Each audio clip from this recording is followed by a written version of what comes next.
So, good evening, everyone, and welcome to another PhD Scholar Sessions today with Premila ji.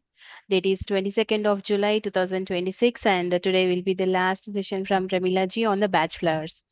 Over to you, Premila ji, and all the best. Thank you so much. Thank you. So आज मेरा ये third presentation है।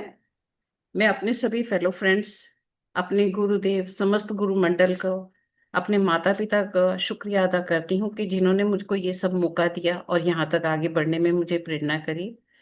तो मैं यहाँ पर एक prayer के साथ आज की अपनी कक्षा का आरंभ करूंगी।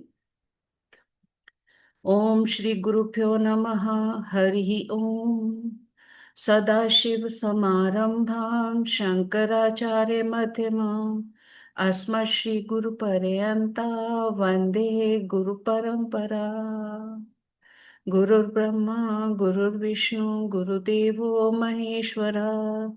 गुरुः साक्षात् परम ब्रह्म तस्मै श्री गुरुवे नमः। कक्षा शुरू होने से पहले मैं अपना छोटा सा इंट्रोडक्शन देना चाहूंगी कि अपनी जो एक मैंने लाइफ में एक फेज ऐसा आ गया था कि जब मुझे ऑकल्ट की तरफ बहुत ज्यादा झुकाव हुआ। एंड मैंने 2016 से ऑकल्ट लर्निंग शुरू करी, छोटे छोटे स्टेप्स लिए। एंड 2023 में आकर मुझे एस्ट्रोलॉजी का प्लेटफॉर्म मिला, जहां मेरे को ये फील हुआ कि नाउ मेरे को जैसे इसी रास्ते की तलाश थी।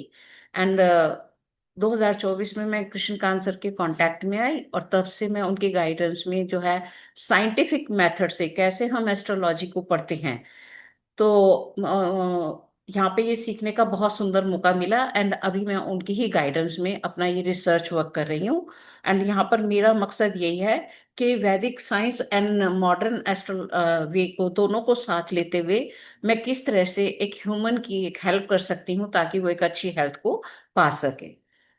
तो यहाँ पर वैदिक साइंस रिसर्च ऑर्गेनाइजेशन जो कि हमारे प्रोफेसर कृष्णकांत सर ने स्टैब्लिश की थी, is the founder of that organisation. And उनका यहाँ पे सिर्फ एक ही मकसद था कि हमने यहाँ पर आके देखा कि वो जो हमारी एंशियंट विजडम है और मॉडर्न अप्रोच है, वहाँ ये दोनों को साथ लेकर चलते हैं। तो जब हम दोनों मोडालिटीज को साथ लेकर चलते हैं तो उससे क्या होता है कि हम ये जो वैदिक नॉलेज है उसको मॉडर्न अप्रोच के साथ बहुत ही सिंपल और प्रैक्टिकल तरीके से ह्यूमन के चार्ट में देखते हैं। एंड उसको साइंटिफिकली समझते हैं। उससे क्या होता है कि हम सामने वाले को, जैसे आजकल एक मॉडर्न साइंस का जमाना है तो हर चीज के पीछे लॉजिक मानते हैं, तो हम सामने वाले को कुछ लॉजिकल पॉइंट के साथ वो चीज समझा पाते हैं एंड उसको वो कनेक्ट कर पाते हैं। तो यहाँ पे हमारे प्रोफेसर कृष्णकांत सर कहते हैं कि we don't just teach astrology, we make the astrologers. And उनका मोटिव भी यही है कि ब्रह्मांड के जितने भी ये हमारे अनगिनत रहस्य हैं उनको ज्यादा से ज्यादा एक्सप्लोर करना। तो लास्ट हमने क्लास में सीखा था कि emotional health and medical astrology के बारे में, एंड बैश फ्लावर कैसे इनके साथ कनेक्ट करती है, मून का हमारे लाइफ में क्या रोल है, कैसे वो हमारे इमोशंस को कंट्रोल करती है, एंड राहु कैसे वो हमारे को कंफ्यूजन क्रिएट करता है। मार्स से हम अपने एंगर एंड इमोशनल एस्पेक्ट्स को देखते हैं। एंड वहीं हमने जाना कि बैश फ्लावर रेमेडीज कैसे कि हमारे इमोशंस को बैलेंस करने में हेल्प करती है। वे हमारे फिजिकल डिजीज को क्योर नहीं करती, वो हमारी इमोशनल हेल्थ के ऊपर काम करती है। एंड बैश फ्लावर रेमेडीज और उसके साथ साथ हम उनको कुछ positive affirmations and other lifestyle जो टिप्स देते हैं करने के लिए, माइंडफुल एक्टिविटीज करने के लिए देते हैं, तो उनकी इमोशनल हेल्थ जो है उससे जल्दी इंप्रूव होती है। एंड हमने ये भी जाना कि हर एक रेमेडी जो होती है वो अलग अलग इमोशंस को रिप्रेजेंट करती है। तो यहाँ पर जैसे हॉर्मोन्स की बात की जाती है, बेसिकली ये सब बायोलॉजिकल रिएक्शंस हैं हमारी बॉडी में। हम बैश फ्लावर थेरेपी के अंदर बायोलॉजिकल लेवल पर एनालिसिस नहीं करते हैं, परंतु हमारी बॉडी में कुछ ऐसे हॉर्मोन्स हैं जो हमारे इमोशंस के साथ कनेक्टेड होते हैं। जब वो घटते हैं या बढ़ते हैं तो उसका डायरेक्ट इम्पैक्ट हमारे इमोशंस पर आता है। तो इसमें से कुछ के बारे में मैं बताऊंगी। तो पहले तो मैं ये बताना चाह रही हूँ कि हमारी जितने भी इमोशंस हैं वो केवल हमारे जो विचार हैं और जो हम जीवन में सब कुछ एक्सपीरियंस करते हैं केवल उस पर ही असर नहीं डालते, परंतु हमारे जो ये हॉर्मोन्स हैं, हमारे जो हमारी हैप्पीनेस है, हमारी सैडनेस है, हमारे जितने भी इमोशंस हैं उनके अंदर भी बहुत एक इम्पोर्टेंट रोल प्ले करते हैं। एंड इनको हम एक केमिकल मैसेंजर्स का नाम देते हैं, जिससे हम सीधा असर हमारे मूड पर, स्ट्रेस पर, हमारी एनर्जी पर, हमारे स्लीप पैटर्न्स पर पड़ता है। तो अगर ये इम्बैलेंस हो जाते हैं किसी भी व्यक्ति के शरीर में, तो उससे आपको नेगेटिविटी देखने को मिलती है। लाइक वो या तो उदास रहेगा, चिड़चिड़ा रहेगा, ठीक से सो नहीं पाएगा, यहाँ तक कि उसका जो है खाने पीने का भी रूटीन खराब हो जाता है। तो पहले हम बात करते हैं कॉर्टिसोल के बारे में। तो ये स्ट्रेस हॉर्मोन्स को रिलीज करता है। तो जब ये हमारी बॉडी में बढ़ जाते हैं तो व्यक्ति जो है चिंता ज्यादा करता है, एंड कहीं ना कहीं उसके अंदर मेंटल स्ट्रेस बना रहता है। एंड सेकंड है सेरोटोनिन। तो यहाँ पर ये क्या करता है, हमारे मूड्स को रिफ्लेक्ट करता है, कहीं ना कहीं हमारे मूड्स को इम्प्रूव करता है। तो उससे क्या होता है, हमारे को एक अच्छी सी फीलिंग अपने अंदर महसूस होती है, हम अंदर से खुश महसूस करते हैं। और अगर ये कहीं ना कहीं कम हो जाए तो उसकी वजह से क्या है, डिप्रेशन वाली सिचुएशन क्रिएट हो जाती है। एंड थर्ड है डोपामाइन। इसको हम हैप्पी हॉर्मोन्स भी कहते हैं। तो जब ये हमारी बॉडी में बढ़ जाते हैं तो उससे क्या होता है, मोटिवेशंस हमारे को मिलती है और हम प्लेजर फील करते हैं। और अगर ये कम हो जाता है हमारी बॉडी में तो हमें क्या है, किसी भी काम में इंटरेस्ट नहीं रहता। एंड हम जैसे हमेशा चिड़चिड़े रहेंगे, थके हुए से रहेंगे, किसी काम की इच्छा नहीं होगी। तो टोटल जो है हमारा नेगेटिव पैटर्न देखने को मिलता है। ऑक्सीटोसिन ये है, इससे हम लव, ट्रस्ट एंड बॉन्डिंग को प्रमोट करते हैं। तो ये हमारे को दिखाता है कि हम कितना सिक्योर फील करते हैं, कितना कंपैशनेट है, और जो दूसरों के साथ हमारे रिलेशंस होते हैं वो कितने अच्छे हैं। ये ऑक्सीटोसिन के ऊपर डिपेंड करता है। एंड मेलाटोनिन, ये हमारे को कहीं ना कहीं एक अच्छी नींद को लेने में मदद करता है। तो अगर हमारी नींद अच्छी होती है, हम पूरा जितना हमको सोना चाहिए उतनी नींद ले लेते हैं, तो उससे क्या होता है कि हम अंदर से खुश होते हैं एंड सेटिस्फाइड फील करते हैं। तो नींद के लिए हमारा ये नहीं है कि हमें कितने घंटे सोना है, ये पर्सन टू पर्सन डिपेंड करता है। जो कोई हार्ड वर्क करता है एंड उसको 7-8 घंटे भी जरूरी होती है, एंड जो लोग थोड़ा सा बैठा हुआ काम करते हैं या फिजिकल एक्टिविटी कम करते हैं उनको थोड़ी कम की नींद जरूरत होती है। एंड जो लोग थोड़ा मेडिटेशन या स्पिरिचुअल प्रैक्टिस करते हैं उनको थोड़ा और भी कम नींद ले पाते हैं, क्योंकि वो जब मेडिटेशन या अदर स्पिरिचुअल प्रैक्टिसेस करते हैं तो उनमें उनको बहुत ज्यादा रेस्ट मिलता है, बॉडी लेवल पर एंड मेंटल लेवल पर। तो अभी हम थोड़ा सा, हमने जो पिछली 2 क्लासेस में पढ़ा था इमोशंस के बारे में, अभी छोटा छोटा रिकैप करेंगे, फिर उसके बाद हम इसको केस स्टडीज के माध्यम से भी समझेंगे। Understanding emotions through medical astrology. तो मेडिकल एस्ट्रोलॉजी में हमने ये देखा कि भी जब हम चार्ट देखते हैं तो हम उसमें देख पाते हैं कि हर व्यक्ति जो है उसके इमोशंस अलग अलग होते हैं, एंड वो उनको एक्सपीरियंस भी अलग अलग तरीके से करता है। कुछ लोग जो होते हैं आपको दिखेगा कि वो नेचुरली बड़े कूल एंड काम होते हैं, एंड वो मतलब हर सिचुएशन में अपने आप को बैलेंस रखते हैं। परंतु कुछ लोग बहुत ही ज्यादा सेंसिटिव होते हैं, बहुत इमोशनल होते हैं, एंड कहीं ना कहीं वो अपने आप को, कुछ लोग ऐसे भी दिखेंगे जो ठीक से अपने आप को एक्सप्रेस नहीं कर पाते हैं। एंड कभी कभी कुछ लोग ऐसे भी आपको देखने को मिलेंगे कि कोई लाइफ में सडन कुछ चेंज आया तो उसके प्रति वो अचानक से रिएक्ट कर देते हैं। तो यहाँ पर emotion person to person vary करते हैं, एंड उनको एक्सप्रेस करने का तरीका भी भिन्न भिन्न लोगों में भिन्न भिन्न प्रकार का होता है। तो मेडिकल एस्ट्रोलॉजी में हम बर्थ बर्थ चार्ट की स्टडी से हम उसका टेम्परामेंट, उसकी पर्सनालिटी, उसका बिहेवियर पैटर्न, उसका थिंकिंग पैटर्न क्या है, ये सब जानते हैं। एंड वो किसी भी सिचुएशन में अपने आप को कितना कमजोर महसूस करता है या कितना वो बैलेंस रखता है, यह सब भी हम बर्थ चार्ट के माध्यम से देख देख पाते हैं। वहीं मेडिकल एस्ट्रोलॉजी में क्या है, हम उसकी व्यक्ति की इमोशनल स्ट्रेंथ को भी पहचानते हैं। तो यहाँ पे हमें ये देखता है कि उसको कहाँ सपोर्ट की जरूरत है। तो वो कहाँ किस फील्ड में कमजोर पड़ जाता है, ये भी हम बर्थ चार्ट के माध्यम से जानने का प्रयास करते हैं।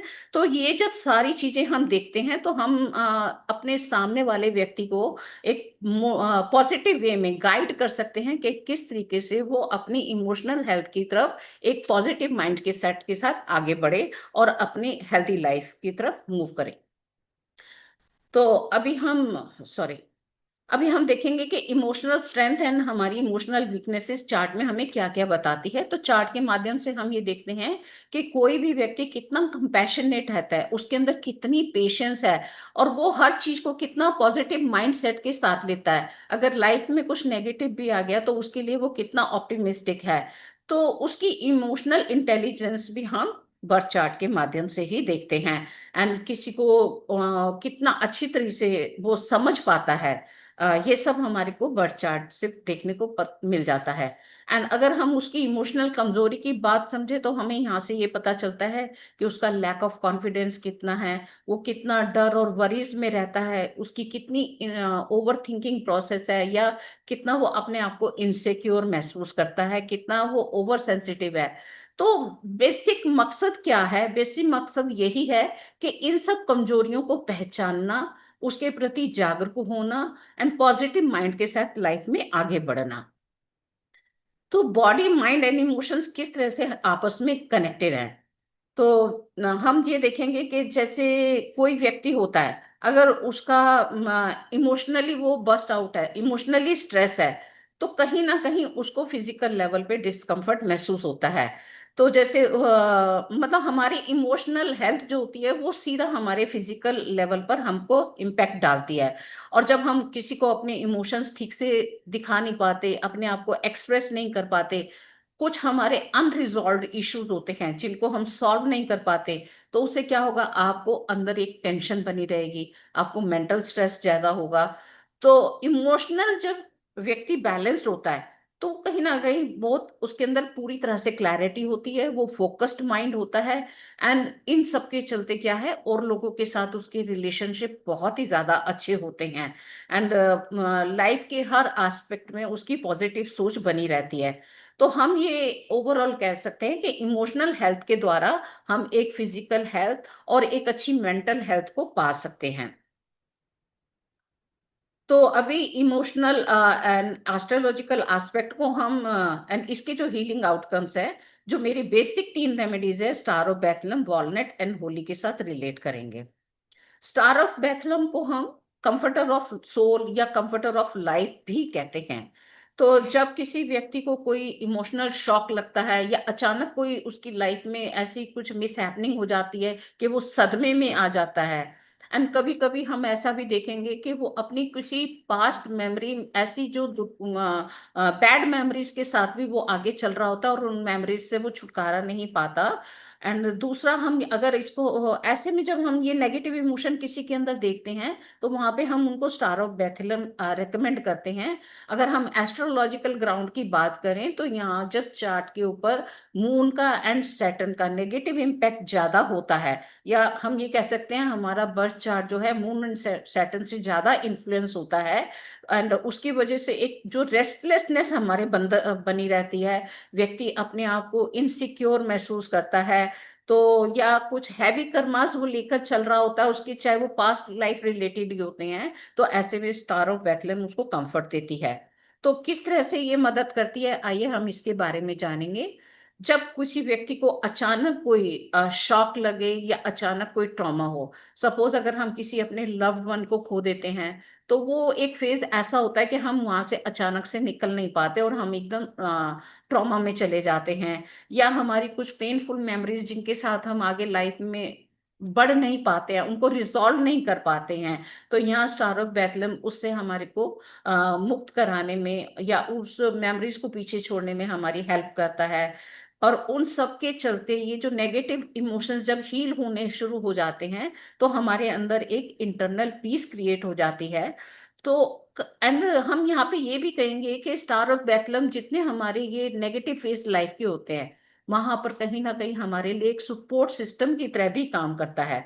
तो डिफिकल्ट सिचुएशन से जब निकलने के बाद जो हमारे को इमोशनल सपोर्ट की जरूरत होती है, वह हमको स्टार ऑफ बेथलेम से बहुत अच्छे तरीके से मिलती है। सेकंड मेरी रेमेडी है वॉलनट। इसको हम ट्रांजिशन रेमेडी भी कहते हैं। तो कहीं ना कहीं हम व्यक्ति की लाइफ में एवरीडे बेसिस पे कुछ ना कुछ चेंजेस आती हैं। सपोज एक छोटा सा बच्चा है, उसको स्कूल में एडमिशन कराना है, या जब स्कूल से वो कॉलेज की तरफ जाता है, या हम कोई नया घर ले रहे होते हैं, या हम ये कह सकते हैं कि एक नए नए पेरेंट्स बन रहे होते हैं, एक माँ बच्चे को जो जन्म दे रही होती है। तो इस तरह से कई सारे बदलाव हमारी लाइफ में आते हैं।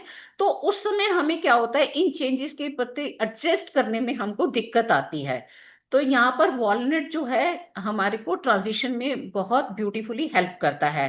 तो एस्ट्रोलॉजिकल ग्राउंड पे बात करें तो यहाँ पर राहु मरकरी और मून का जब हमारे चार्ट पे इन्फ्लुएंस ज्यादा होता है, तो हम ऐसी स्थिति में वॉलनट रेकमेंड करते हैं।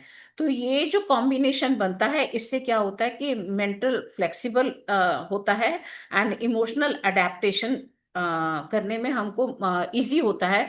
क्योंकि कई बार क्या होता है, हम देखते हैं कि हमारे को बाहरी तत्वों का जो इन्फ्लुएंस हमारी लाइफ पे बहुत ज्यादा पड़ते हैं। तो उन बाहरी इन्फ्लुएंस से जो है हमारे को दूर करने में वॉलनट बहुत सुंदरता से हेल्प करता है। कैसे हेल्प करता है, आइए इसके बारे में जानेंगे। कि यहाँ पर ये हमारे को जो लाइफ में होने वाली चेंजेस के प्रति अडेप्ट करने में हमारी ब्यूटीफुली हेल्प करता है। हमारे को बहुत इजी वे में ट्रांजिशन देता है। एंड ये जब ट्रांजिशन हो रहा होता है, तो उस समय जो हमारे को इमोशनल स्टेबिलिटी की जरूरत होती है, वह भी हमें वॉलनट से ही मिलती है। एंड कई बार हम देखते हैं कि जो बाहर की नेगेटिव एनर्जीज का इन्फ्लुएंस किसी व्यक्ति पर आता है, तो उससे भी यह हमारे को प्रोटेक्शन शील्ड की तरह काम करता है। हमारी ओवर थिंकिंग पैटर्न को भी ये कहीं ना कहीं स्टॉप करता है या रिड्यूस करता है। तो उससे क्या होता है, एक मेंटल रेस्टलेस जो हमारे अंदर बनी होती है, वह थोड़ा सा कम होने लग जाती है। तो और व्यक्ति के अंदर कॉन्फिडेंस लेवल बढ़ जाता है, एंड वो इजीली आगे मूव ऑन करता है, या नेगेटिव जो उसकी लाइफ में कुछ पैटर्न चल रहा होता है, उससे वो जल्दी बाहर आ जाता है। मेरी थर्ड रेमेडी यहाँ पे है हॉली। इसको हम ओपनिंग हार्ट रेमेडी भी कहते हैं। तो जैसे मैंने आपको बताया था पिछली बार कि जब हम षट ऋतु से गुजर रहे होते हैं, जैसे envy, hatred, jealousy, anger, suspicion, तो ये जो नेगेटिव पैटर्न्स होते हैं, इस कहीं ना कहीं हमारे ना अंदर एक सामने वाले को हम ठीक से नहीं समझेंगे ऐसी अवस्था में। एंड उससे क्या होता है, जो हमारे सारे रिलेशनशिप्स होते हैं वो बिगड़ने शुरू हो जाते हैं। तो यहाँ पे जो हॉली है, ये हार्ट ओपन करने का काम करती है। एंड इसको अगर हम एस्ट्रोलॉजिकल ग्राउंड की बात करें, तो मार्स एंड वीनस से जब हमारा चार्ट ज्यादा इन्फ्लुएंस होता है, तो ऐसी स्थिति में हम जो है होली रेकमेंड करते हैं। तो ये हमारे अंदर एक कंपैशन और हार्मनी क्रिएट करता है। तो ये किस तरह से मदद करता है, ये हमारे गुस्से को कंट्रोल करता है, हमारी जो अंदर की फ्रस्ट्रेशन है उसको रिड्यूस करता है। तो उससे क्या होता है, हमारे अंदर एक फॉरगिवनेस नेचर आ जाती है। तो उस फॉरगिवनेस नेचर की वजह से क्या होता है कि हम सामने वाले की बात को ठीक प्रकार से सुनते हैं, समझते हैं, एंड उसके प्रति करना हमारे अंदर कहीं ना कहीं करुणा भाव भी आता है। हम सामने वाले को जज नहीं करते हैं। तो उससे क्या होता है, हमारे अंदर इमोशनल हार्मनी क्रिएट होती है, और हमारे रिलेशनशिप इंप्रूव होने शुरू हो जाते हैं। तो अभी हम जानेंगे कि इन रेमेडीज को बनाया कैसे जाता है। तो बैच फ्लावर रेमेडीज को यहाँ पर बनाने के दो मेथड होते हैं, एक सन मेथड एंड बॉइलिंग मेथड। तो जब हम सन मेथड से बनाते हैं, तो हम इनके जो हेल्थी फ्लावर्स होते हैं उसको उसी क्लाइमेट में और उसी एनवायरनमेंट में जहां ये ग्रो हो रहे होते हैं, वहां पर बनाया जाता है। तो इसके लिए हम एक जो glass bowl, transparent, not coloured नहीं, ग्लास बाउल के अंदर हम सनी डे के अंदर एक पानी भर के रख देते हैं। एंड उसमें जो हेल्दी वाले फ्लावर्स होते हैं, बिना टच किए हम उनको कटिंग करते हैं, उस फ्लावर में डालते हैं, 5-6 घंटे के लिए उनको धूप में छोड़ देते हैं। एंड वो 5-6 घंटे में क्या होता है कि जितनी भी फ्लावर की पॉजिटिव वाइब्रेशंस है वो वाटर में एब्जॉर्ब हो जाती है। क्योंकि ये पानी से बनी हुई है, तो पानी के अंदर डिफॉर्मेशन एल्गी जल्दी आ जाती है, तो उससे प्रोटेक्ट करने के लिए हम इसके अंदर कुछ ब्रांडी या फिर एप्पल साइडर विनेगर या ग्लिसरीन, जो भी आप एज एन प्रिजर्वेटिव मिलाना चाहते हैं वह मिला सकते हैं, ताकि उनकी शेल्फ लाइफ जो है वह बढ़ जाए। एंड कुछ ऐसा होते हैं रेमेडीज जहां हम बर्ड्स का इस्तेमाल करते हैं, या उसकी जो बार्क होती है, स्टेम्स होती है, उसका इस्तेमाल करते हैं। तो वो क्योंकि उसको हम सन मेथड से नहीं बनाते, वहां पर हमको बॉइलिंग मेथड की जरूरत पड़ती है। तो वहां पर हम जो इम्पोर्टेंट इंग्रेडिएंट है उसको लेते हैं, एंड हाफ एन आवर के लिए उसको बॉईल किया जाता है, तब उसको कूल डाउन करके फिर उसको छान कर फिल्टर करके देन उसमें भी हम प्रिजर्वेटिव मिला के रखते हैं। एंड ये फिर हम बाद में इसको डाइल्यूट करके कंज्यूम करते हैं। तो इसके अंदर केमिकल कॉम्पोजिशन की बात करें तो इसके अंदर सिर्फ प्योर वाटर होता है। प्योर वाटर में भी हम मिनरल वाटर यूज करते हैं। एंड फ्लावर की जो वाइब्रेशनल वैल्यू होती है, उसको हम फ्लावर एसेंस कह सकते हैं, वह होता है। And third one is the preservative. तो डॉक्टर बैच का कहना था कि इन रेमेडीज के अंदर में कोई भी फार्मालॉजिकल एक्टिव इंग्रेडिएंट नहीं है, क्योंकि यहाँ पर इन रेमेडीज को देने का केवल एक ही मोटिव है कि व्यक्ति के अंदर जो है वाइब्रेशनल लेवल पर हीलिंग करके उसको इमोशनल हेल्थ देना। तो इसको लेने का बहुत ही सिंपल तरीका है। इसको लेने के लिए हम 4 ड्रॉप्स डायरेक्ट टंग पर रख के उसको च्यू करते हैं, स्वेलो नहीं करते। और अगर किसी को ये अनकंफर्टेबल लगता है, तब हम उसको 1 गिलास पानी के अंदर 4 ड्रॉप्स डाल करके कंज्यूम करने के लिए कीट करते हैं। एंड यहाँ पर मैं एक चीज आपको क्लियर करूंगी, ये हमारे जितने भी मेडिकल ट्रीटमेंट होते हैं या साइकोलॉजिकल ट्रीटमेंट होते हैं, ये उनका सब्स्टिट्यूट नहीं है। ये जो बैच फ्लावर थेरेपी है, ये उसको कॉम्प्लीमेंट करती है, तो आप इसको किसी भी पैथी के साथ ले सकते हैं। वाटर हैज मेमोरी, ये हम सबने सुना है। एंड हम आप सबको पता है कि हमारी जो एंशियंट परंपरा है, वहां पर हम जब खाना खाते हैं तो अन्न को भी हम देव के रूप में लेते हैं, हम पहले प्रेयर करते हैं। एंड अगर हम अपने जो ऋषि मुनियों की बात करें, तो वो जब हम किसी को ब्लेसिंग्स देनी होती थी या किसी को श्राप देना होता था, तो वो अपने कमंडल में से पानी करके उसके ऊपर स्प्रिंकल कर देते थे। तो पानी में ऐसी क्या चीज है जिससे कि ब्लेसिंग्स मिलती हैं या शाप मिलता है? तो यहाँ पर हम देखें कि वाटर हैज मेमोरी। शायद इसके बारे में पहले किसी को नहीं इतना पता था, परंतु 1917 के अंदर ये रिसर्च हुई थी, जिसमें ये पाया गया था कि जब हम वाटर के अंदर जिस तरह की वाइब्रेशंस डालते हैं, उसके मॉलिक्यूल्स उसके अकॉर्डिंग अपनी शेप चेंज कर लेते हैं।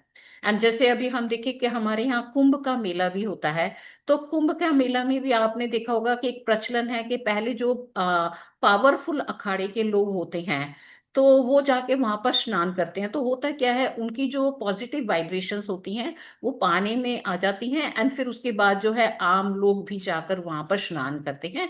तो उस तरीके के साथ वो बहुत अच्छा अपने आप को हेल्दी महसूस करते हैं।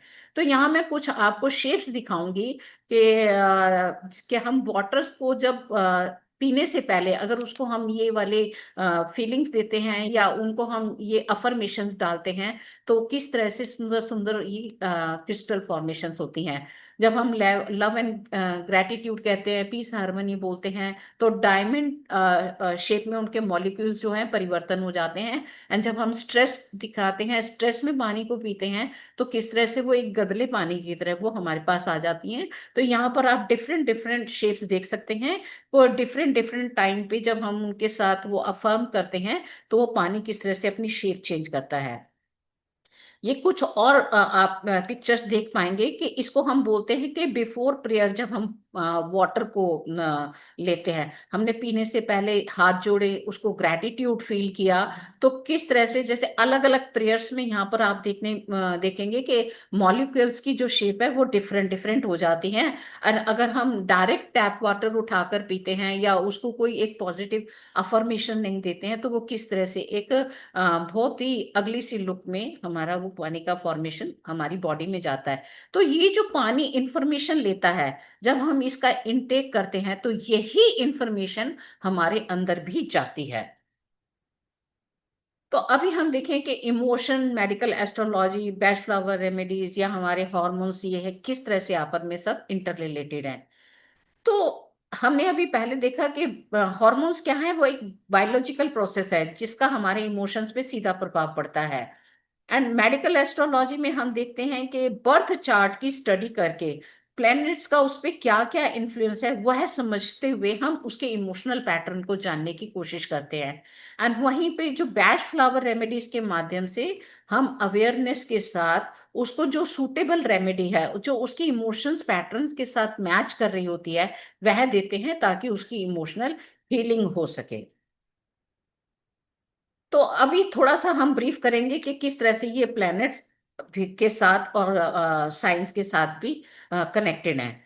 तो मेडिकल एस्ट्रोलॉजी में हम देखेंगे कि हर प्लैनेट की अपनी जो है एक अलग जो साइकोलॉजिकल क्वालिटीज होती हैं और इमोशनल क्वालिटीज भी उसमें पाई जाती हैं। तो बर्थ चार्ट के माध्यम से हमें ये पता चलता है कि किसी भी व्यक्ति की जो इमोशनल टेंडेंसी है वो कैसी है, एंड किस किस फील्ड में उसको इमोशनल सपोर्ट की जरूरत है। जैसे कि हम देखते हैं मून है, मून हमारे माइंड को, हमारे इमोशन को, हमारे मदरिंग एंड नर्चरिंग केयर को रिफ्लेक्ट करता है। ये हमारी फैमिली हैप्पीनेस को भी शो करता है। मरकरी जो है हमारी थिंकिंग एबिलिटी, कम्युनिकेशन स्किल्स को एंड हमारे लर्निंग प्रोसेस को, डिसीजन मेकिंग पावर को रिफ्लेक्ट करता है। Venus love, harmony and relationships के बारे में बहुत अच्छे से बताता है। मार्स हमारे एंगर को, हमारे कॉन्फिडेंस को, हमारे फ्रस्ट्रेशंस को रिफ्लेक्ट करता है। सैटर्न हम कितना डिसिप्लिन में है, कितना हमारे अंदर पेशेंस है, एंड हमारे अंदर किसी भी स्थिति से लड़ने की कितनी क्षमता है, यह सब हम सैटर्न से देख पाते हैं। एंड राहु हमेशा सडननेस देता है, और इमोशनल चेंजेस जो भी किसी व्यक्ति में आ रही होती हैं या रेस्टलेस जो हमारे माइंड में बनी रहती है, वह सब हम राहु से देखते हैं। एंड केतु जो है वो कहीं ना कहीं हमारे को डिटैचमेंट टेंडेंसी दिखाता है, हमारी स्पिरिचुअलिटी को सिखाता है, और किसी भी प्रकार का ट्रांसफॉर्मेशन जो हो रहा होता है लाइफ में वह हम केतु की मदद से देखते हैं।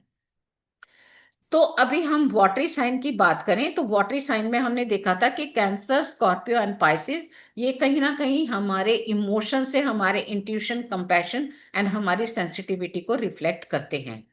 तो जब हम प्लैनेट्स एंड साइन की ये कंडीशंस अपने बर्थ चार्ट में देखते हैं तो हमें कुछ कुछ इमोशनल पैटर्न समझ में आने लगते हैं कि व्यक्ति के अंदर कितना लो कॉन्फिडेंस है, कितना वो एंगर में रहता है, उसकी एंजाइटी कितनी है, कितना उसके अंदर फियर है।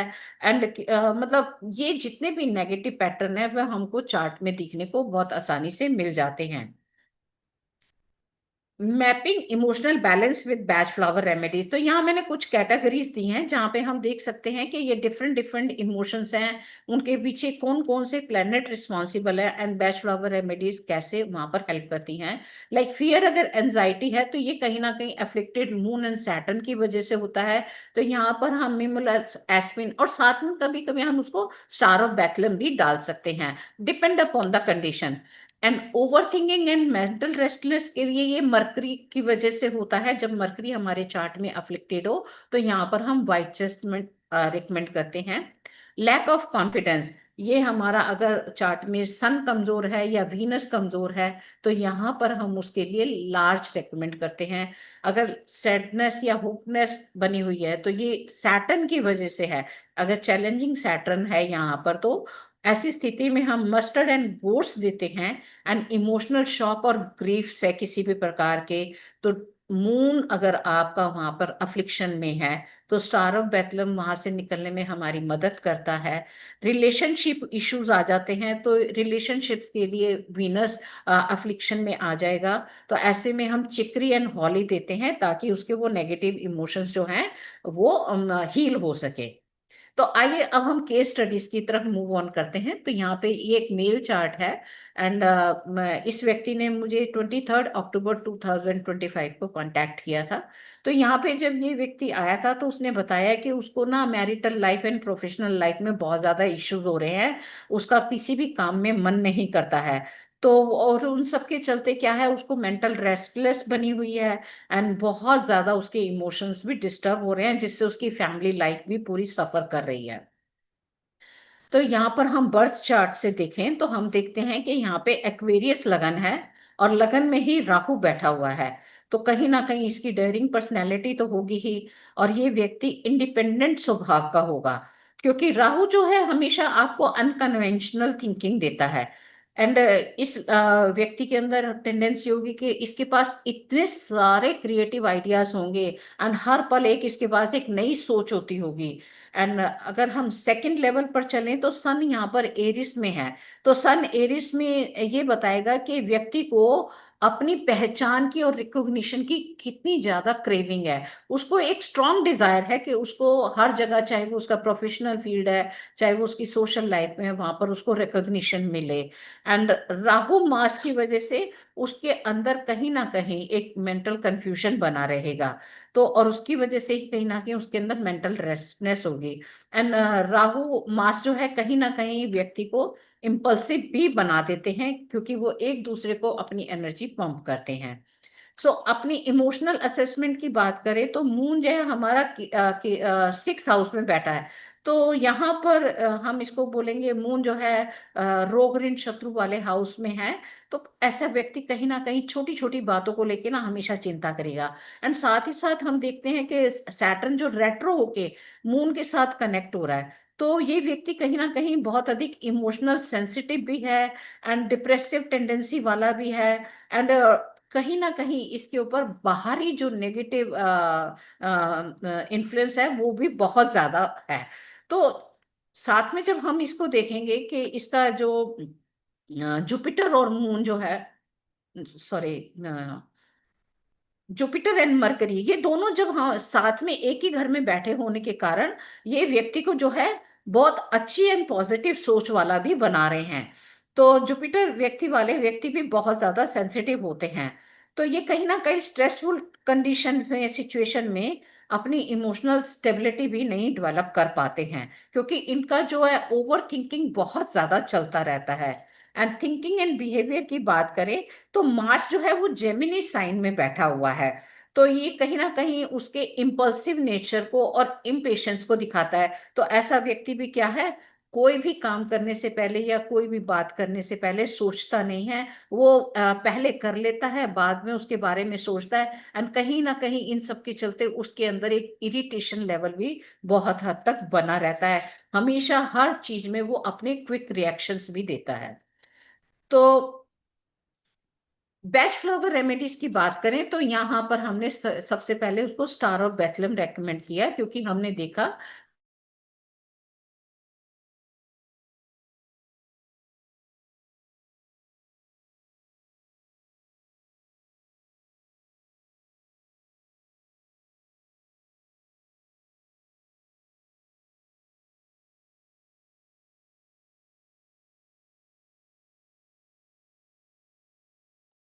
I guess there is a technical issue over there.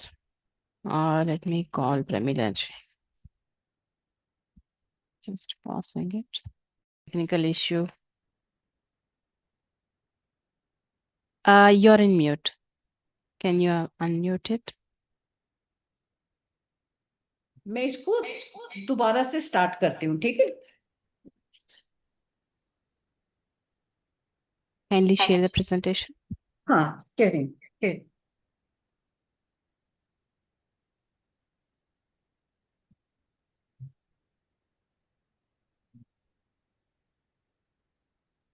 Just after the analysis. मेरे को पीछे से जाना पड़ेगा। Yeah, just scroll down. मतलब एक कंफर्टर ऑफ सोल की तरह काम कर रहा है, जिसकी वजह से उसकी इनर हीलिंग हो रही है और उसके अंदर कहीं ना कहीं पीस एंड हार्मनी क्रिएट हो रहा है। और जो उसके जो पुराने दबे हुए जख्म हैं या उसके जो पुराने वुंड्स हैं वो भी कहीं ना कहीं हील हो रहे हैं।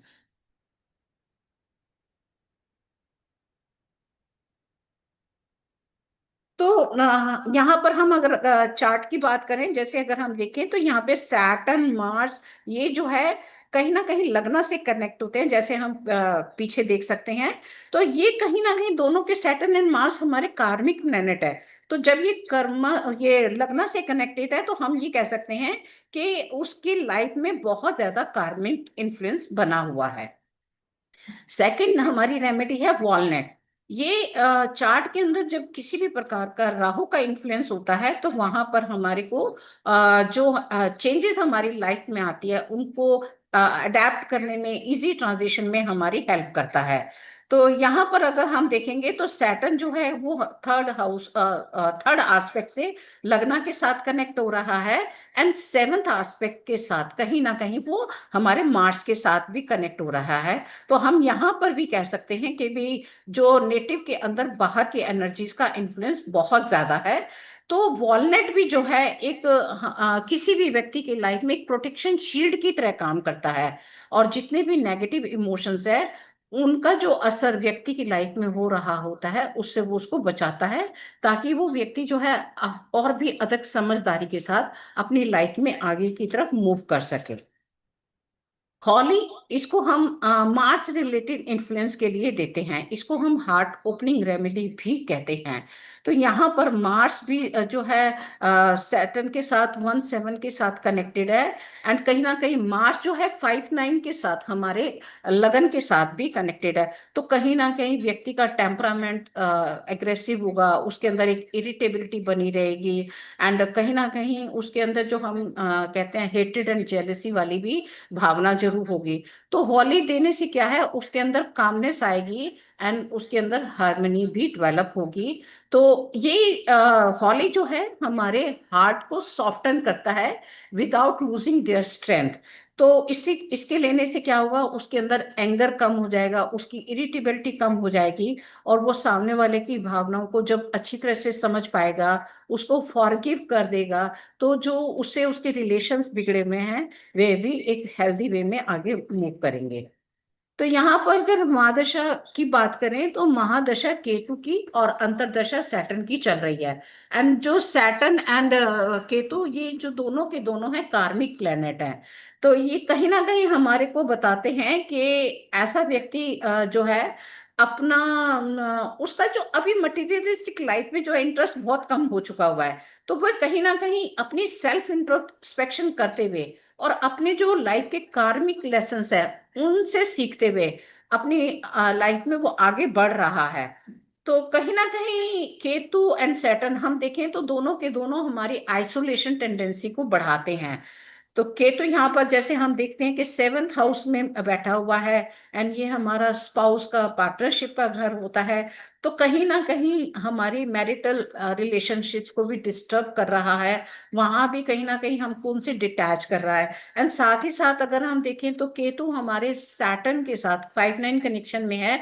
तो कहीं ना कहीं वो हमारे प्रोफेशंस में भी हमारे को डिटैचमेंट टेंडेंसी को शो कर रहा है। तो ओवरऑल अगर हम यहाँ पर देखें, तो नेटिव के अंदर अकेले रह के अपना इंट्रोस्पेक्शन करते हुए अपनी स्पिरिचुअलिटी की तरफ, आगे की तरफ बढ़ने की इच्छा इस समय ज्यादा बढ़ रही है।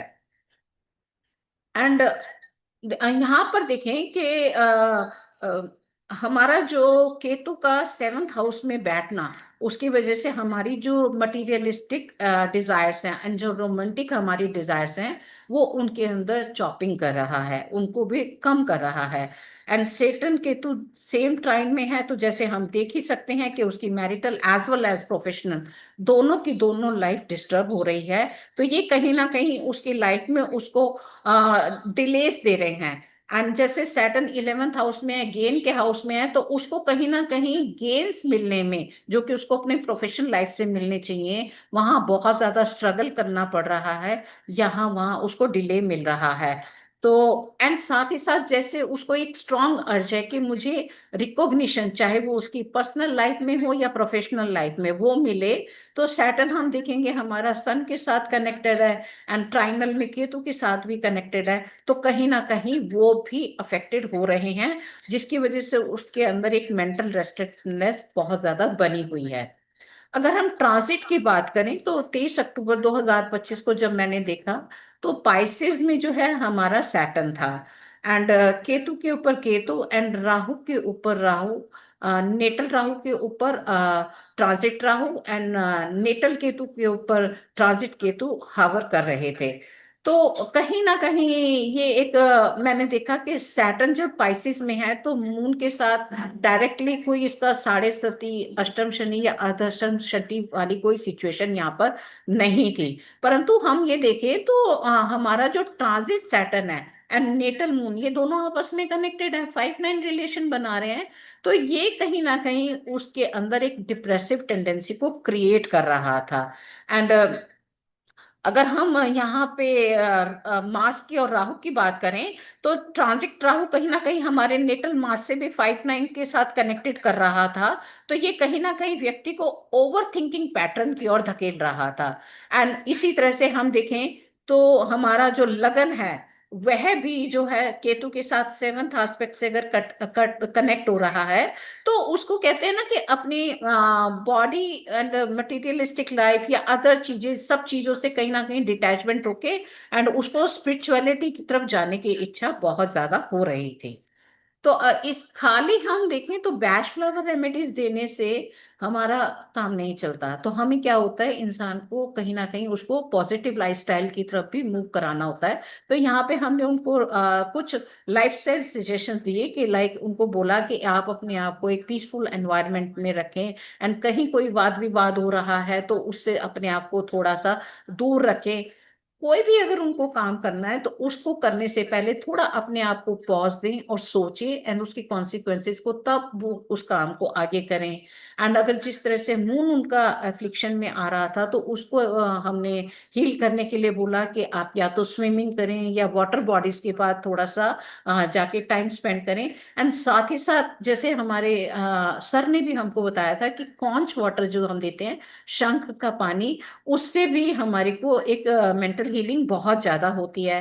साथ के साथ कुछ माइंडफुल एक्टिविटीज करनी है, लाइक योगा प्राणायाम मेडिटेशन करना है, कुछ मंत्रा चैंटिंग करनी है। तो अगर आपको सभी ग्रहों के अलग अलग मंत्रा नहीं भी पता होते तो इट इज गुड कि आप ओम नमः शिवाय की चैंटिंग सुबह शाम दोनों टाइम बैठ के कुछ समय के लिए करें, क्योंकि इस मंत्रा के अंदर आपके सातों ग्रहों की हीलिंग होनी शुरू हो जाती है।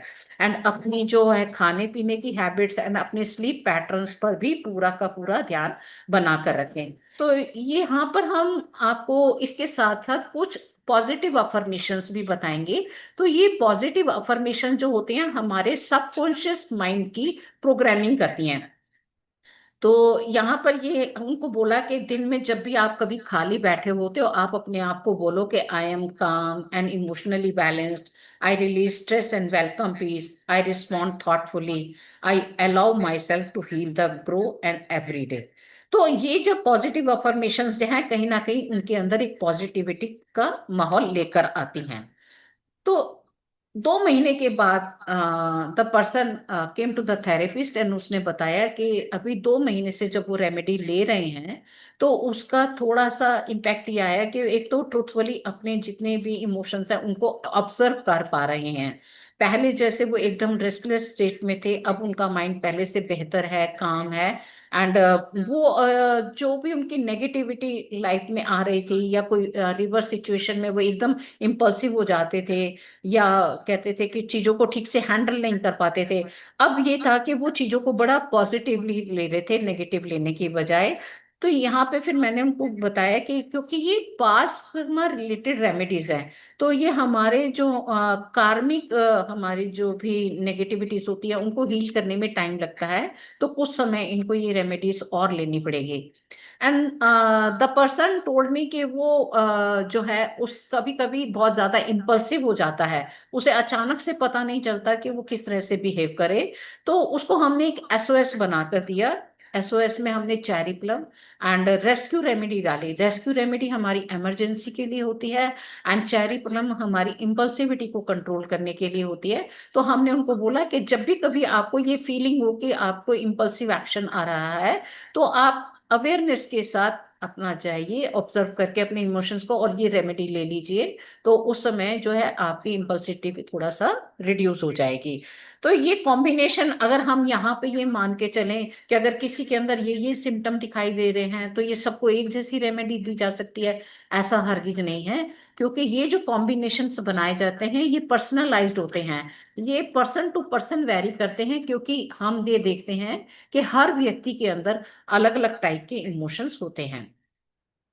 तो ये केस टू है, ये एक फीमेल चार्ट है। तो the lady came to the therapist on 15 April 2026।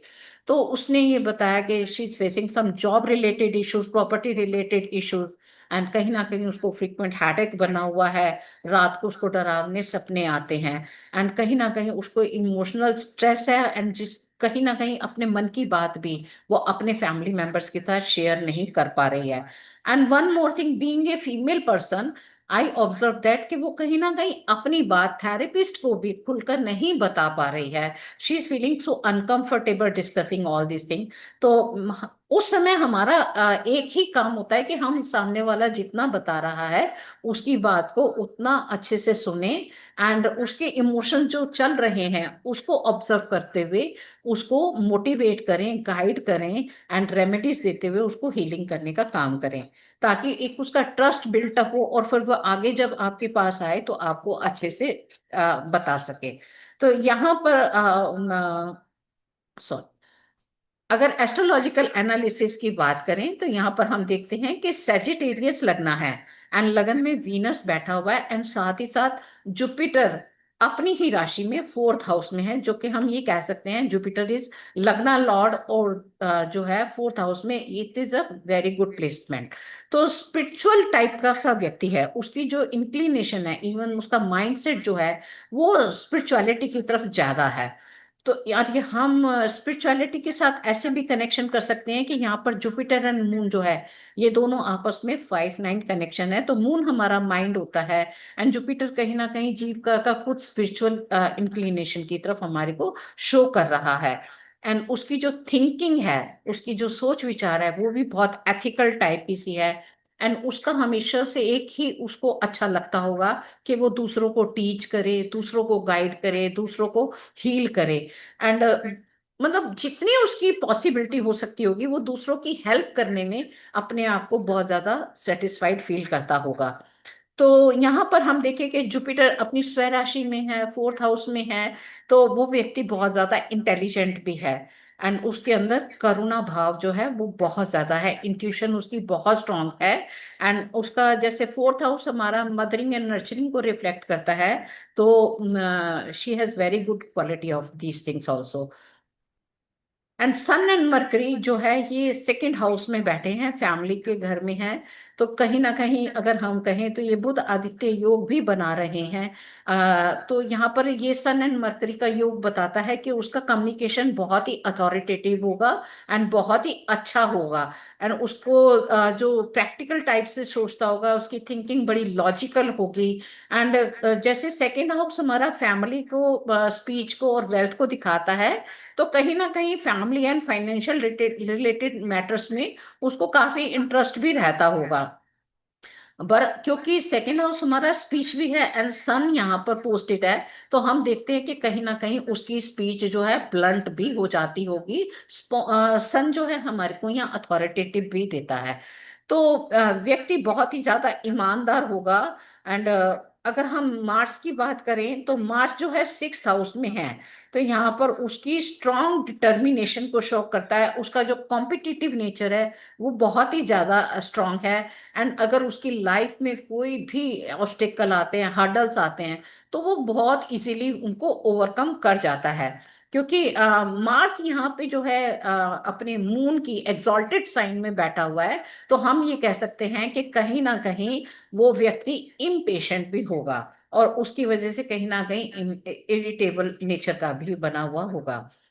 Saturn जो है वो एट्थ हाउस में है, एंड ये हमको बताता है कि व्यक्ति को जो अपने लाइफ एक्सपीरियंसेस से लेसन्स ले वो बहुत अच्छी तरह से सीखता है। एंड उसकी जो विल पावर है वो बहुत ज्यादा स्ट्रांग है। एंड आठवां घर हमारी ऑकल्ट लर्निंग को सिखाता दिखाता है। तो कहीं ना कहीं उसको एस्ट्रोलॉजी में या अदर ऑकल्ट लर्निंग सीखने में, हीलिंग थेरेपी सीखने में बहुत ज्यादा इंटरेस्ट होगा। एंड जो उसकी पर्सनल ग्रोथ है एंड उसके चैलेंजेस और ट्रांसफॉर्मेशन के माध्यम से ही होगी। एंड राहु जो लिब्रा साइन में, ये कहीं हमारे रिलेशनशिप्स को बताता है कि व्यक्ति को जो है कहीं ना कहीं हमेशा अपने रिलेशनशिप में अप्रिसिएशन की चाहत होगी कि उसको एक रिकॉग्निशन मिलती रहे, तो लोगों में उसकी पहचान हो। एंड लोग उसको देखें। एंड लोगों से वो अपने अच्छे अच्छे रिलेशंस भी बना लेता होगा। एंड इमोशनली क्या है, पर उसकी डिपेंडेंसी हमेशा दूसरों पर बनी हुई होगी। वो अपना पे खुद पे डाउट करता होगा, पर लोगों से हमेशा कहीं ना कहीं वो राय मांगता रहता है। एंड केतु इन एरिस, यहाँ देखें तो केतु फिर अपने आप में एक कहीं जहाँ डिटैचमेंट टेंडेंसी को दिखाता है, वहीं ये एक स्पिरिचुअल प्लेनेट भी है। तो यहाँ पर इमोशनल डिटैचमेंट बनी रहेगी। एंड वो कहीं ना कहीं अपने इमोशंस को किसी को भी ठीक से एक्सप्रेस नहीं कर पाता होगा। तो उसकी जो स्पिरिचुअल टेंडेंसीज भी बहुत स्ट्रांग होगी। एंड केतु जो है कहीं ना कहीं हमारे लग्न से भी कनेक्ट है, एंड जुपिटर भी कनेक्ट है। तो ये दोनों कहीं ना कहीं स्पिरिचुअल प्लेनेट है, तो हम कहेंगे उसका टेम्परामेंट भी, उसका जो सोचने का तरीका भी बहुत ही एथिकल, रिलीजियस एंड धार्मिक टाइप का सा होगा।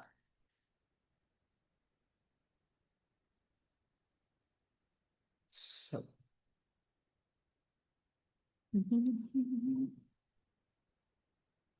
इमोशनल एस्पेक्ट की बात करें तो यहाँ हम देखते हैं कि मून जो है वो स्कॉर्पियो साइन में बैठा हुआ है। तो मून जब स्कॉर्पियो साइन में आता है तो ये बताता है कि व्यक्ति बहुत ही ज्यादा सेंसिटिव है। सॉरी, हाँ, मून स्कॉर्पियो साइन में बहुत ही ज्यादा सेंसिटिव है। एंड उसके अंदर कहीं ना कहीं डीप हिडन इमोशंस बने हुए हैं। एंड व्यक्ति के अंदर जैसे डर की भावना, ट्रस्ट दूसरों पे नहीं कर पाना, इस टाइप के उसकी जो इश्यूज बने रहेंगे। थोड़ा सा उसका सिक्रेटिव नेचर भी होगा, माइंडसेट बहुत ही वो कुछ भी सोचता होगा, कुछ भी समझता होगा, वो अपने तक ही रखता होगा, वो दूसरों के साथ शेयर नहीं करता होगा। कहीं ना कहीं उसकी विड्रॉवल टेंडेंसी दिखने को मिलती है। एंड जिसकी वजह से कहीं ना कहीं वो स्ट्रेस में बना रहता है। एंड सैटर्न के इन्फ्लुएंस के कारण उसके अंदर एक इमोशनल हैवीनेस, इमोशनल बर्डन होगा। एंड वो अपनी फीलिंग्स को दबा कर रखेगा, किसी के साथ शेयर नहीं करेगा। एंड किसी के साथ शेयर करने में उसे हमेशा किसी ना किसी वो पर अनकंफर्ट फील करेगा, परेशानी फील करेगा। एंड इन सब के चलते क्या है कि जब वो दूसरों के साथ खुल के बात नहीं कर पाता तो it leads to loneliness. And या फिर कभी कभी लोग उसको सोचते हैं कि may be he is so प्राउडी, तो वो उसको मिसअंडरस्टूड भी करते हैं। एंड राहु केतु एक्सिस अगर हम इसको देखें तो ये कहीं ना कहीं इनर कन्फ्लिक्ट बनाकर रखे हुए हैं व्यक्ति के अंदर। तो रिलेशनशिप और उसके इमोशनल कनेक्शंस की इच्छा तो होगी, परंतु वो व्यक्ति जो है अपने आप को इमोशनली डिटैच फील करता होगा। एंड अपने आप में कहीं ना कहीं इंडिपेंडेंट होगा। तो उसके इन दोनों के चलते चलते उसके अंदर एक ना कन्फ्लिक्ट चल रहा होगा। एंड मून सैटर्न जैसे हम देख रहे हैं कि ये कहीं ना कहीं एक डिप्रेसिव टेंडेंसी को दिखाता है। The person is not so much expressive. And कहीं ना कहीं उसके माइंड में कुछ ना कुछ थॉट चलता रहता है, बट वो उन थॉट्स को बाहर नहीं निकाल पाता। तो वो उसके कहीं ना कहीं कोई पुराने जख्म होंगे, पुराने पास्ट ट्रॉमास होंगे, या इस लाइफ के या पिछली लाइफ के, वो भी उसके जीवन पे पूरा अफेक्ट डाल रहे होंगे। तो बैश फ्लावर रेमेडीज में सबसे पहले अगर हम स्टार ऑफ बैथलिन की बात करें तो ये सैटर्न मून जो अफ्लिक्शन आ जाती है चार्ट में, उसको हील करने का काम करते हैं। लाइक अगर सैटर्न की जो उसका कोई पास्ट ट्रॉमा है, चाहे वो इस लाइफ का है या पिछले लाइफ का है, या कोई ऐसे शौक उसकी लाइफ में आ गया और वो उसमें दब कर रह गया, उससे बाहर नहीं आ पा रहा, कुछ ऐसे पास्ट उसके एक्सपीरियंसेस हो गए हैं जिनका उसकी लाइफ में बहुत नेगेटिव इम्पैक्ट आया हुआ है, और वो उस एक्सपीरियंसेस को से हील नहीं कर पा रहा, बाहर नहीं निकल पा रहा, तो यहाँ पर जब हम स्टार ऑफ बेथलेम देते हैं तो इसको लेने से उसके अंदर एक इनर पीस डेवलप होती है, एंड उसके जितने भी पास्ट वुंड्स, पास्ट ट्रॉमास होते हैं वो हील होना शुरू हो जाते हैं। एंड वॉलनट हमने दी बिकॉज यहाँ पे राहु का इन्फ्लुएंस चार्ट में दिखाई दे रहा था। तो ये व्यक्ति को जो है बाहर का जितना भी इन्फ्लुएंस होता है, बाहर की जितनी भी नेगेटिव एनर्जीज का इन्फ्लुएंस है उस व्यक्ति के ऊपर बहुत जल्दी पड़ता है। तो वॉलनट जो है एक प्रोटेक्शन शील्ड का काम करती है, एंड वो राहु रिलेटेड जितनी भी नेगेटिव एनर्जीज है उससे उसको बचाती है। तो जिससे क्या होता है, वो चैलेंजिंग सिचुएशंस को अच्छे से फेस कर लेता है, इमोशनली वो स्ट्रेंथ उसको फील होती है। एंड जो उसके अंदर जो एक आउटसाइड प्रेशर बना हुआ है उसके अंदर बाहर की ताकतों का, उससे वो जल्दी से बाहर निकल आता है। थर्ड रेमेडी हमने दी थी हॉली। हॉली जो है, जो उसके अंदर मार्स की वजह से एक गुस्सा था, एंड जो उसके अंदर लोगों से हेट्रेड की भावना आ गई थी, लोगों से ठीक से कम्युनिकेशन उसका ना होने की वजह से वो उनको भी मिसअंडरस्टूड करता था, एंड उनको क्षमा नहीं कर पाता था। ये जो नेगेटिव टेंडेंसीज की वजह से उसके रिलेशनशिप बिगड़े थे। तो यहाँ पर होली जब हमने दी तो उसके ये जितने भी नेगेटिव इमोशंस थे जिनकी वजह से उनके रिलेशनशिप बिगड़ रहे थे, वह कहीं ना कहीं सुधरने लगे, क्योंकि उसके अंदर एक फॉरगिवनेस की टेंडेंसी डेवलप होनी शुरू हुई थी। तो इसके साथ साथ हमने कुछ और भी नेगेटिव इमोशंस उसके अंदर पाए, तो उसके लिए हमने कुछ अलग सपोर्टिव रेमेडीज भी इन तीन रेमेडीज के साथ में मिलाकर दी। लाइक मिमुलस, जो कि उसको फियर था, उसको पता नहीं पर उसको डर लगता था, और कई बार वो उसको नाम दे पाती थी और कई बार वो नाम नहीं दे पाती थी। तो जिन फियर्स को हम नाम दे पाते हैं उनके लिए हम मिमुलस देते हैं, एंड जिन फियर्स के लिए हम नाम नहीं दे पाते उसके लिए हम एस्पिन देते हैं। एंड जो उसकी ओवर थिंकिंग बनी हुई थी, तो उसके लिए हमने उसको वाइट चेस्टनट दी, ताकि वो ओवर थिंकिंग जो है रिड्यूस हो सके, कंट्रोल हो सके। एंड सेंटोरी, इतना बोझ में दबे होने के कारण कि वो किसी के काम को मना नहीं कर पा रही थी और खुद में ओवरलोड होती रहती थी, अपना स्टैंड खुद नहीं ले पाती थी, तो वहां पर हमने सेंटोरी रेकमेंड की। एंड एग्रीमनी, जैसा कि मैंने बताया कि हमने ये देखा कि वो खुलकर मुझसे बात नहीं कर पा रही है, एंड अपनी लाइफ के कुछ फैक्ट्स जो मैं उनसे पूछ रही हूँ उसके बारे में ठीक से एक्सप्रेस नहीं कर पा रही, तो यहाँ हमने उसको एग्री मनी दी, ताकि एक तो वो अपने जो अंदर के पेन्स हैं उनको खुल के एक्सप्रेस कर सके। एंड क्रैब एप्पल हमने दिया कि उसकी फिजिकल प्योरिफिकेशन के लिए, as well as for the mental purification. And अगर हम दशा की बात करें तो उस समय वीनस की दशा, महादशा, एंड जुपिटर की अंतर्दशा चल रही थी। तो यहाँ पर हम देखें, वीनस जो है हमारा सिक्स्थ हाउस का एंड इलेवेंथ हाउस का स्वामी है, एंड सिक्स हाउस एक मेलेफिक हाउस है, तो यहाँ हम कह सकते हैं कि मेलेफिक हाउस की दशा चल रही थी। तो यहाँ पर वीनस की दशा की वजह से क्या है, उसके जो सोशल लाइफ एंड उसके जो पर्सनल अपना रिलेशनशिप थे वो उन पे एक नेगेटिव इम्पैक्ट आ रहे थे। परंतु कहीं ना कहीं उसको लाइफ में फाइनेंशियल गेन्स हुए थे, यह बात उन्होंने मानी थी। एंड जुपिटर जो कि एक लग्न लॉर्ड है, एंड चौथे हाउस में जो कि फैमिली का हाउस है, प्रोटेक्शन वाला हाउस है, वहां बैठा हुआ है। तो ये कहीं ना कहीं उस व्यक्ति को जितना नेगेटिव इन्फ्लुएंस आ रहा था उससे कहीं ना कहीं वो उसको प्रोटेक्शन भी दे रहे थे और हीलिंग भी मिल रही थी। एंड दशा के इम्पैक्ट में हम देखें तो व्यक्ति ने ये बताया कि उसका थोड़ा सोशल सर्कल उस समय बड़ा है, परंतु उसके फाइनेंशियल गेन्स भी बड़े हैं, परंतु उसकी हेल्थ पे एंड उसके रिलेशनशिप पे बहुत नेगेटिव इम्पैक्ट आ रहा है। तो उसकी वजह से कहीं ना कहीं क्या था, उसकी अपनी जो डिसीजन मेकिंग पावर थी उस पे भी इफेक्ट आ रहा था। जैसे जैसे उसका सर्कल बढ़ने लगा, वो छोटी छोटी बातों के लिए दूसरों पर इमोशनली डिपेंडेंसी लेने लगा, एंड उसकी वजह से क्या हुआ कि अपने जो उसके खुद के जजमेंट थे उस पर उनको डाउट क्रिएट हुआ, एंड वो दूसरों से राय मांगना शुरू कर दिया।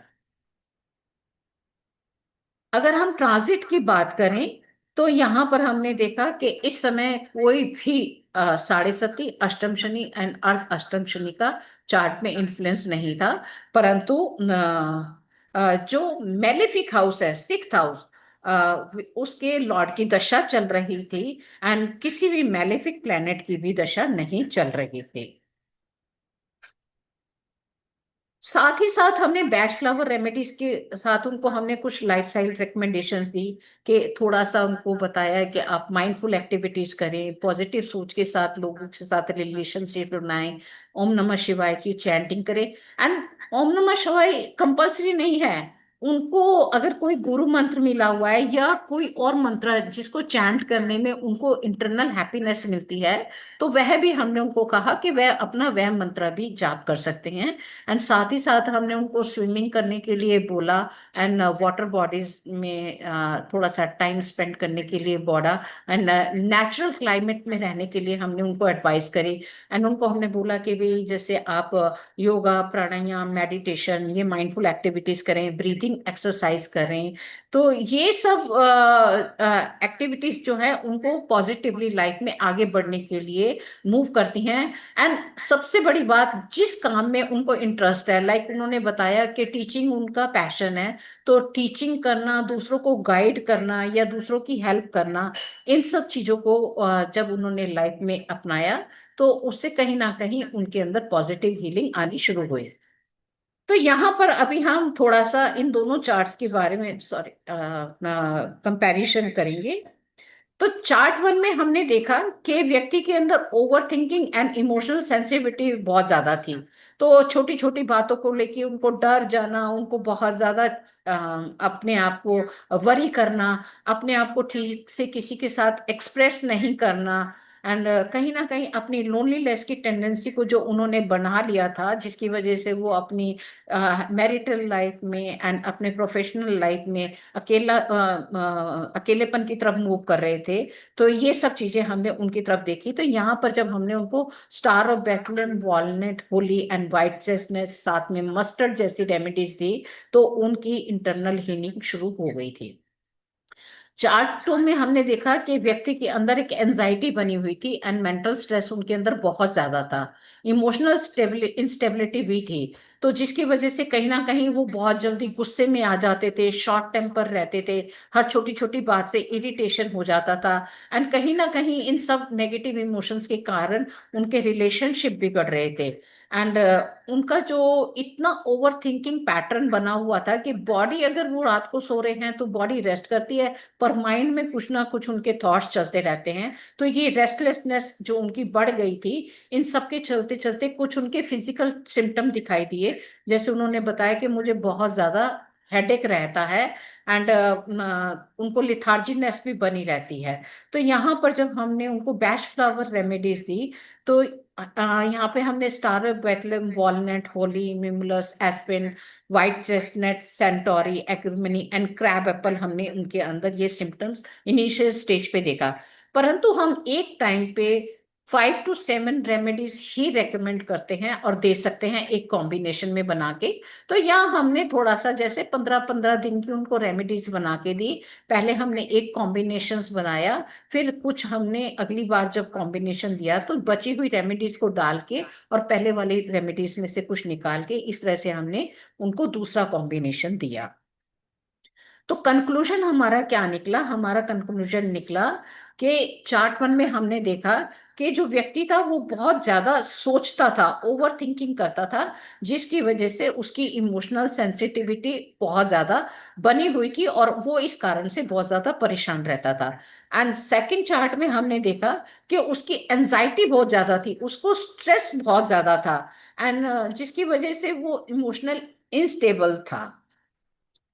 तो यहाँ पे अगर हम थोड़ा सा ये बात करें कि ये हम जब किसी की काउंसलिंग करते हैं तो यहाँ पे हमको थोड़े से एथिक्स भी फॉलो करने पड़ते हैं। तो यहाँ पर हम किसी भी क्लाइंट की, उसकी प्राइवेसी का, उसकी डिग्निटी का या उसके वेलबींग का हम बहुत ही ज्यादा ख्याल करते हैं। तो हम ये जो इंफॉर्मेशन अपने क्लाइंट से लेते हैं, तो ये हम किसी और के साथ शेयर नहीं करते। इसी वजह से यहाँ पर जब हमने चार्ट डिस्प्ले किए हैं, तो यहाँ पे हमने उनकी कोई पर्सनल डेट ऑफ बर्थ या पर्सनल डाटा रिवील नहीं किया था। तो यहाँ पे जब हम ये अपनी रिसर्च पॉइंट ऑफ व्यू से हम इनसे, क्लाइंट से डेटा ले रहे हैं, तो यहाँ पे ये वॉलेंट्री हमारे साथ काम कर रहे हैं। एंड हम इस डेटा को किस पर्पज से यूज कर रहे हैं, हम ये सब बातें अपने क्लाइंट को पहले से ही बता कर रखते हैं। एंड क्लाइंट के ऊपर कोई भी दबाव नहीं है कि वो हमारा ये जो थेरेपी वाला प्रोसेस है इसको कंटिन्यू करे। वे अपनी विलिंग के साथ जब चाहे बीच में वह छोड़ सकता है। बस हमारा एक ही मोटिव रहता है कि जो भी क्लाइंट हमारे पास आया है उसको पॉजिटिवली मोटिवेट करें, पॉजिटिव गाइड करें, ताकि वो एक पॉजिटिव माइंड के साथ, माइंडसेट के साथ एंड फुल्ली अवेयरनेस के साथ अपनी लाइफ को एक पॉजिटिव हेल्थ की तरफ ले जा सके, एंड अपने आप को एक सेफ एंड हेल्थी एनवायरनमेंट में एंड रिस्पेक्टफुल मैनर में रख सके। तो इस रिसर्च के लिए हमारे पास कुछ लिमिटेशंस हैं। तो ये हमारे को यहाँ पर क्या है, अभी लोग थोड़ा सा झिझकते हैं आकर बात करने में। वह खुलकर अपनी साइकोलॉजिकल इश्यूज के बारे में या इमोशनल इश्यूज के बारे में बात नहीं करते हैं। तो ये थोड़ा सा ड्रॉबैक अभी हमको देखने को मिल रहा है। एंड सबसे बड़ी बात है, ये जो स्टडी होती है बहुत ही लिमिटेड स्कोप पर आधारित है।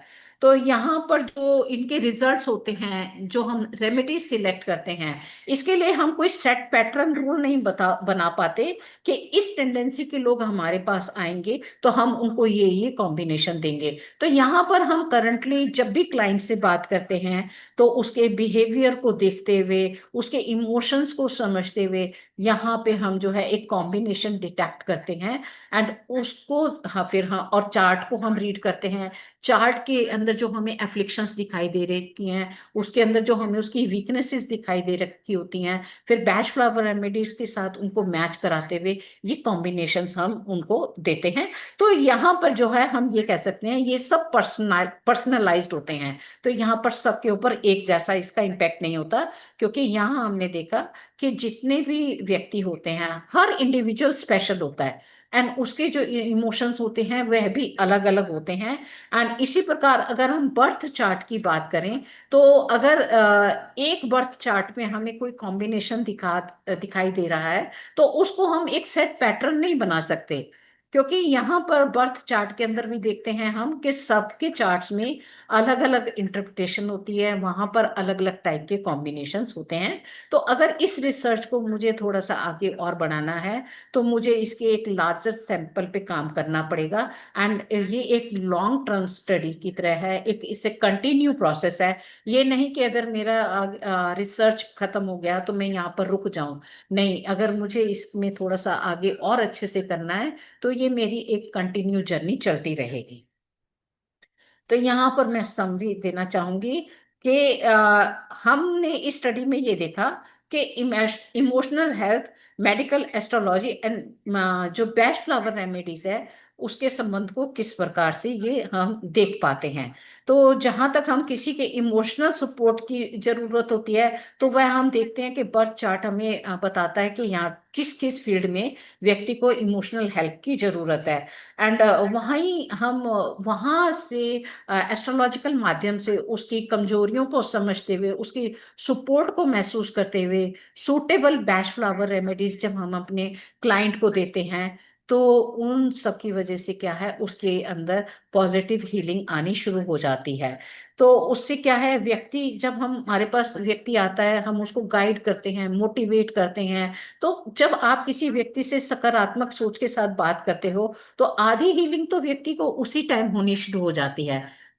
तो हम ये देखते हैं कि जब हम दोनों मोडेलिटीज को मिला के अच्छे से सामने वाले व्यक्ति की काउंसलिंग करते हैं, तो कहीं ना कहीं वो जागरूक होता है, उसको अवेयरनेस आती है कि उसको लाइफ में किस तरह से आगे मूव ऑन करना है, एंड वो पॉजिटिव माइंड के साथ अपने अंदर एक ट्रांसफॉर्मेशन को लेकर आते हैं।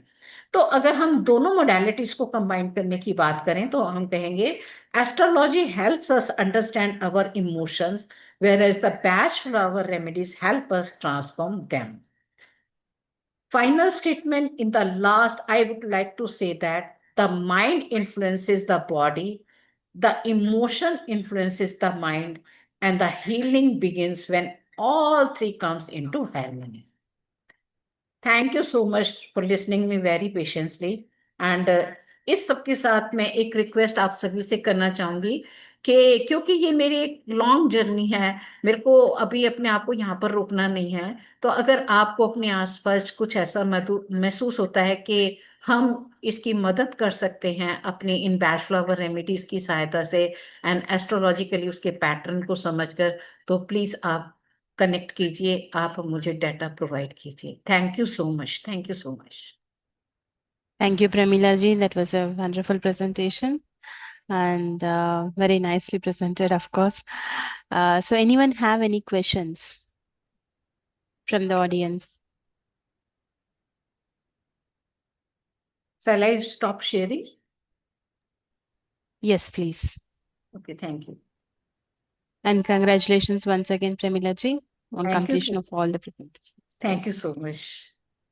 Any questions from the audience? Yes, Suraj ji. मैं इतना ही कहना चाहूंगी कि प्रमिला जी ने इतनी सुंदर तरीके से कहा, और आखिरी में जो उन्होंने कहा कि भाई हमारे अड़ोस पड़ोस में या कोई भी जो सो हमारे इतराफ में यदि ऐसे व्यक्ति है कि जिनको उनकी सहायता की आवश्यकता है, मैं समझती हूँ कि श्योरली मैं आपके पास में कुछ लोगों के मतलब बर्थ चार्ट्स वगैरह भेजूंगी कि जो आप उनको मदद कर सके। Thank you so much. बहुत बहुत धन्यवाद, बहुत सुंदर तरीके से प्रेजेंट किया। Thank you. Yes, yes, God nicely bless you. said. Thank you, Suraj ji. So if there are no questions, then we can conclude this particular session. And just to let you know, the next session will be on 27th of July on career astrology. Okay, so please stay tuned on from 4 o'clock. Thank you. Thank you, everyone. Thank you.